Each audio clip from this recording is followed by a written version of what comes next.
Всем любителям домашней выпечки большой-большой привет! Сегодня предлагаю приготовить простейший домашний хлеб с тонкой хрустящей корочкой и мягким тягучим мякишем. Форма будет простая, форма всем известная кирпичик. И готовится этот хлеб также очень быстро и просто. Все ингредиенты вы сейчас увидите на экране, и также они, как обычно, будут всегда в описании. Если у вас какие-то вопросы возникнут по ходу видео, то на все вопросы я отвечаю внизу в комментариях под видео. Для приготовления хлеба нам понадобится самая обычная теплая вода комнатной температуры. Здесь у меня 330 мл. Очень часто меня спрашивают, что значит комнатной температуры, сколько это градусов. В данный момент у меня сейчас здесь вода температуры 26 градусов по Цельсию. И по Фаренгейту это примерно 79 градусов. Сюда же добавляем 1 чайную ложку, можно с небольшой горкой сахара, и 2 чайные ложки без горки соли. Сюда же я добавляю пакетик сухих дрожжей, у меня здесь 5 грамм. Я использую вот такие винные дрожжи. Винные дрожжи в этом рецепте использовать не обязательно, просто у меня сейчас такие в наличии и я использую. А так я обычно делаю с обычными хлебными дрожжами. Перемешиваем все ингредиенты до полного растворения дрожжей и добавляем 500 грамм муки. Здесь у меня обычная белая мука общего назначения. Все это быстренько перемешиваем вилкой. Тесто замешивается легко и просто, все в одной чашке. Тесто достаточно мягкое получается, немножко даже влажное. Отставляю вилку в сторону и буду дальше перемешивать все это руками. У меня уже есть на канале рецепт похожего хлеба, тоже в форме кирпичик, но немножко он отличается и по вкусу, и по структуре. Продолжаем вымешивать тесто. Тесто в итоге смешалось и становится вот таким влажным и податливым. Оно по-прежнему слегка прилипает к рукам. Несмотря на то, что тесто по-прежнему достаточно липковатое, муку я больше не добавляю. Выкладываю тесто прямо на стол, вот так как есть. И начинаем его вымешивать. Вымешивание – это важный достаточно процесс для того, чтобы сформировать правильный мякиш у хлеба, поэтому уделяем этому время и вымешивать будем это тесто 5 минут. Несмотря на то, что тесто по-прежнему прилипает, муку больше не добавляем. Продолжаем вымешивать тесто. По мере вымешивания тесто становится более упругим, более гибким, и все кусочки теста подбираются со стола самостоятельно. Если есть необходимость, можно вымыть руки так, чтобы руки были чистые, и к чистым рукам тесто меньше прилипает.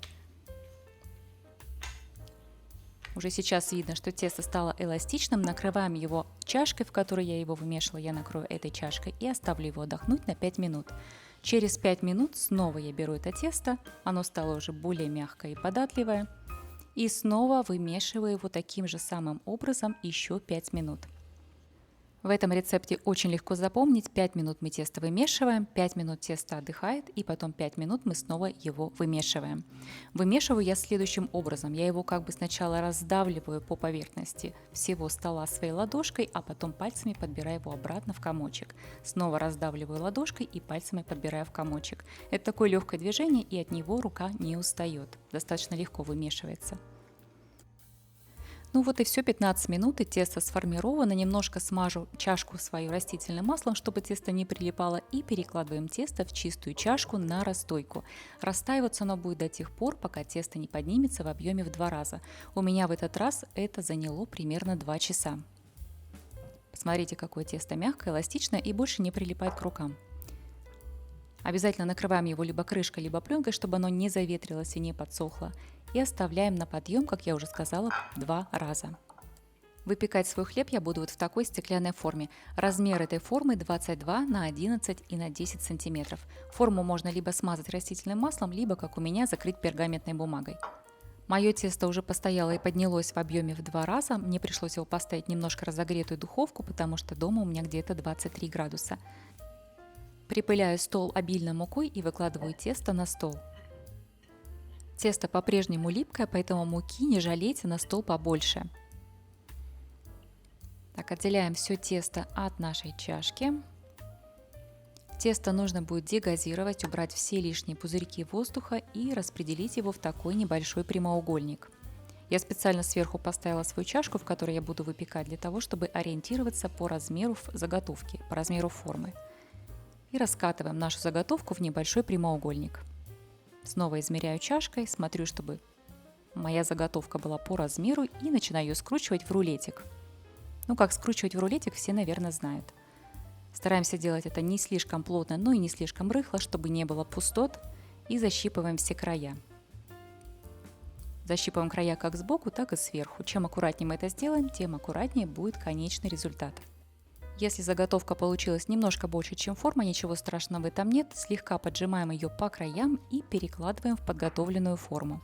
Посмотрите, у меня тесто даже немножко не влезло, несмотря на то, что я измеряла.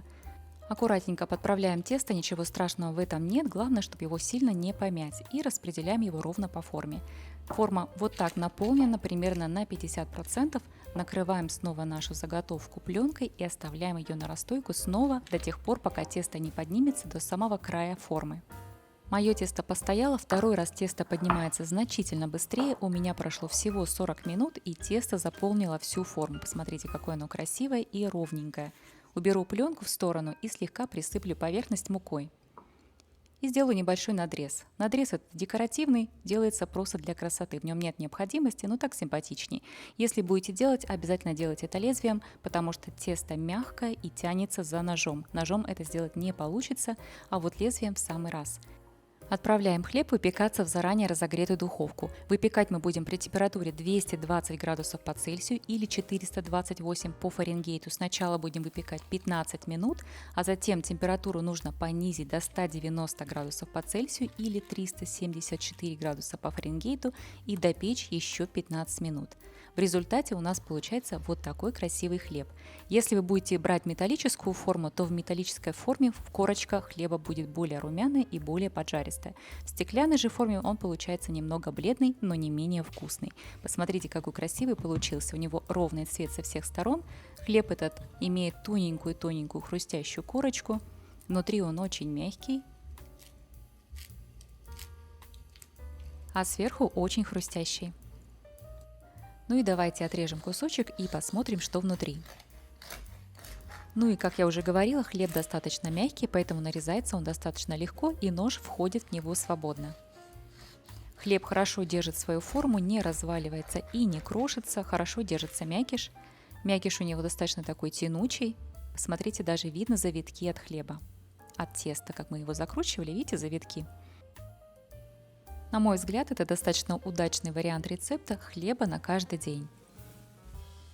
Если вам понравился этот рецепт, дайте мне знать в комментариях. Как обычно, на все вопросы я также отвечаю в комментариях. И если вы захотите поделиться фотографиями, то у меня для этого есть телеграм-канал. Ссылочки все будут внизу.